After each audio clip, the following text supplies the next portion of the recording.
Hello, bearded bee people. Welcome back to Bees. Today is Tuesday, July 2nd, and I had a cool weekend. We went down to the Detroit area to hang out with family and go to the Rocket Mortgage Classic, which is a golf tournament the first year that it's being held in Detroit. So we were excited about that. It's been a while. It's been about 10 years since there's been a professional golf tournament in Detroit, and we used to go to the Buick Open every year when that was held in the Flint area.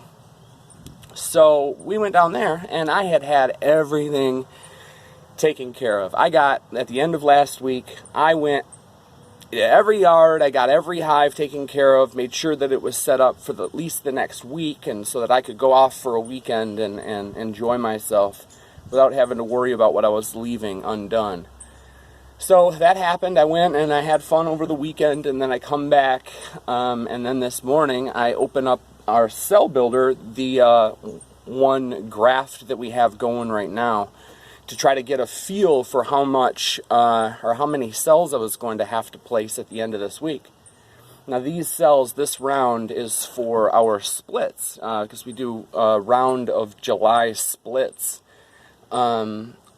normally, and we're still going to. But so I got into that cell builder today, and for the second time this year, and it usually happens at least a couple times in the year, we had a virgin queen return to our cell builder and destroy about 40 queen cells.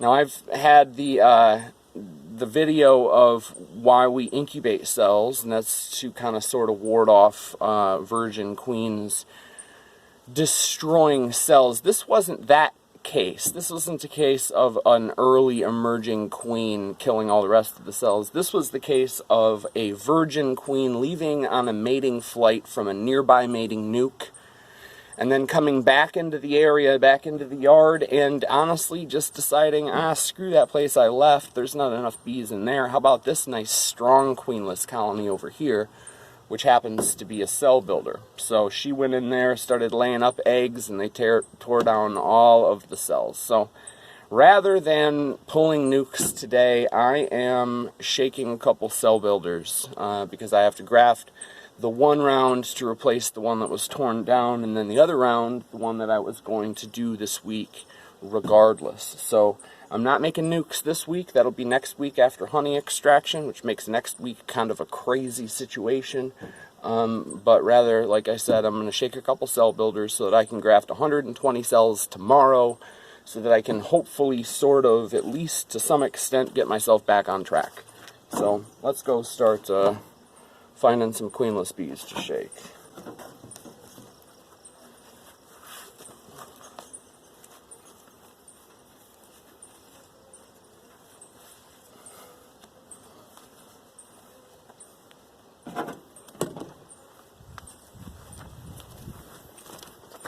See, I've got my shaker box sitting there ready to have some bees shook into it.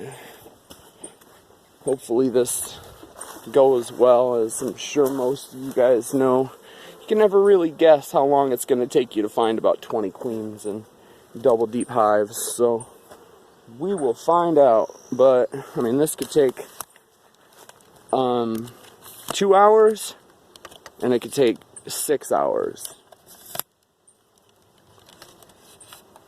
And if it takes 6 hours, I'm going to be a frustrated dude at the end of the day.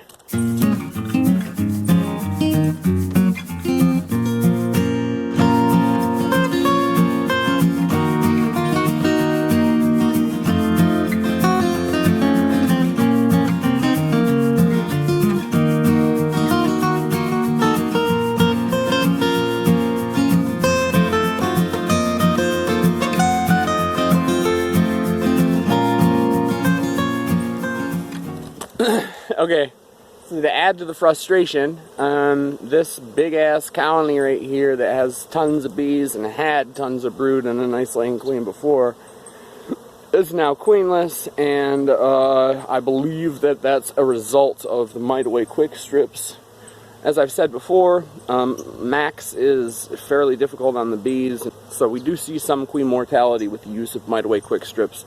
I still use it because it's still super effective. It's not necessarily something I love to see, but it is something that we can take care of.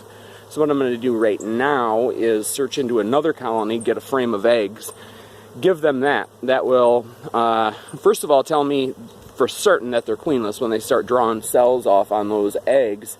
And then second of all, it'll help ward off laying workers, which is something that would happen after an extended period of queenlessness. But for the most part, I'm just going to give them that so that I can know that well, they're not hopelessly queenless. At least they have something to do something with. And then at some point when I get cells again, I will probably come back out here and make sure that they have a queen, and if not, I'll give them a cell. So I'm going to get into some other hives and hopefully find some viable larvae for them.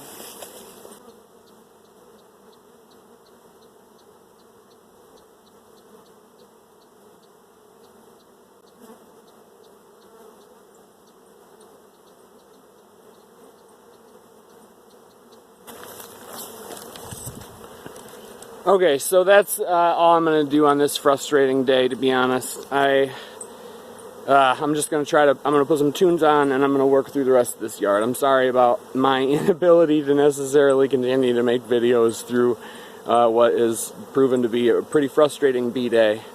But like I said, I gave that queenless colony a frame of eggs and young larvae, and they should be fine with that. They'll make a queen, or they won't. Maybe there's a queen in there. Either way, they have the ability now to make a queen.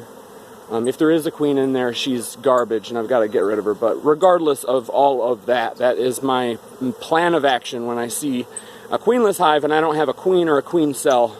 My first thing to go to is to find a frame of eggs or viable larvae from another hive and give it to them. So that's what I did, and I'm moving on to the rest of this yard. Thank you very much for watching. Get out there and have some fun with your bees, and hopefully what will be a non-frustrating bee day for you.